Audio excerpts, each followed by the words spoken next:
আমার নাম মোহাম্মদ শামসুল, আমার আব্বার নাম বাচ্চু মিয়া, রেজু মিয়া, নদীর দারগার বাড়ি, আর আমাদের নাহার মেনশন। আমি বর্তমানে সুইডেন প্রবাসী। আমি যখন সুইডেনে ছিলাম আমাদের পুরা পরিবার ছিল আমাদের পুরান ঘরের ভিতরে।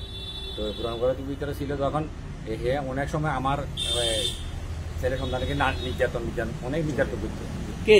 আমার ভাই নাম হচ্ছে আফসার অনেক নির্যাতন করতো। এর নির্যাতনের অনেক ফটো ছবি আছে, ভিডিও কপি আছে।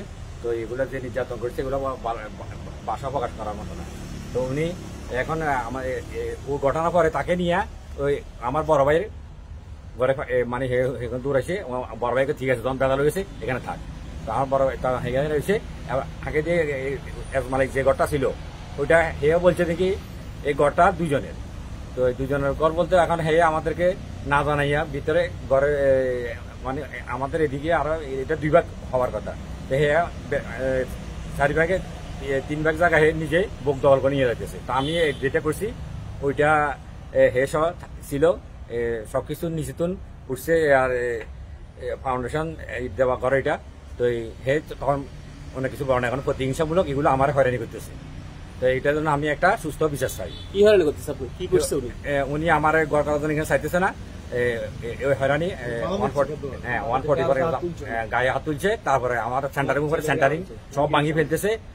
যারা এখানে কাজ করতে মেস্তরি এরা বলতেছে আপনার সেন্টারিং ভাঙিয়ে ফেলতেছে। তখন ছাদের উপর সেন্টারিং উপরে অনেক রড আছে বিভিন্ন ধরনের এখানে ঠেলাঠেলি হয়েছে। ঠেলাঠেলি হওয়ার পরে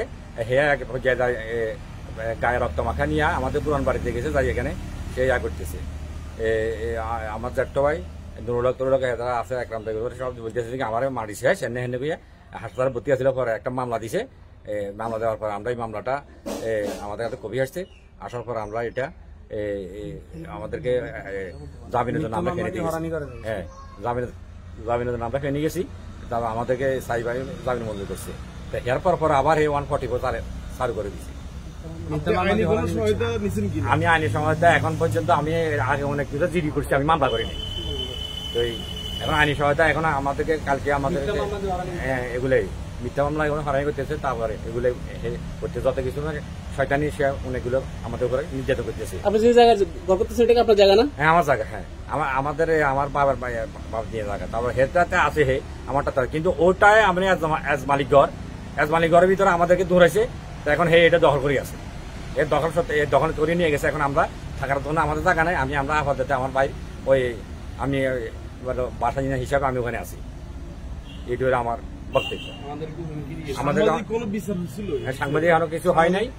সাংবাদিকভাবে কোনো বিচার হয়েছে কিনা? না, সাংবাদিক কোনো বিচার হয় না। হাতে যতবার বৈঠক হয় এই বৈঠক অ্যাভয়েড করে।